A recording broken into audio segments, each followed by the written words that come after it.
Hi everyone, I am Riya. இன்னைக்கு நாம இன்னொரு क्वेश्चन பார்க்கலாம். உங்களுக்கு இதுவரைக்கும் எடுத்த क्वेश्चंस எல்லாம் புரிஞ்சிருக்கும்னு நினைக்கிறேன். நாம இன்னைக்கு இன்னொரு क्वेश्चन பார்க்கலாம். வாங்க. The caste system was strictly followed in Tamil Nadu during the Pallava period, especially during the reign of the following king. என்ன கேட்டிருக்காங்க?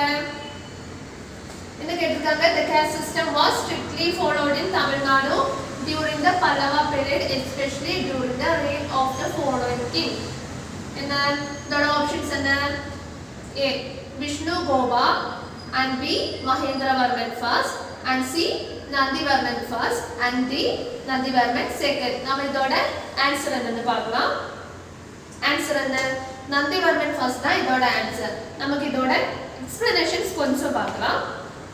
என்ன Nandhivarman first இது the Pallava dynasty generally adopted Shaivism as their primary religion. என்ன நந்திவர்மன் வந்து பல்லவ வம்சத்தை சேர்ந்தவங்க. அவங்க சைவ மதத்தை தங்களோட முதன்மை மதமாக பின்பற்றியது. செகண்ட் பாயிண்ட் பார்க்கலாம். Nandhivarman's time initially patronized Jainism but was famously converted to Shaivism under the influence of the Shaiva sect Appar.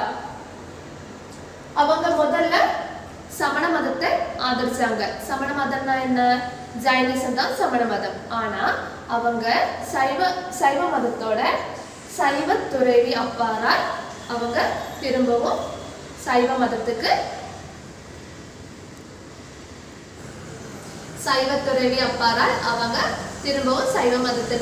மாற்றப்பட்டார். தேங்க்யூ. அண்ட் உங்களுக்கு இந்த வீடியோ பிடிச்சிருந்துச்சுன்னா லைக் பண்ணுங்க, ஷேர் பண்ணுங்க, தென் சப்ஸ்கிரைப் பண்ணுங்க, மறக்காம பெல் ஐக்கனை கிளிக் பண்ணிக்கோங்க. ஓகேவா?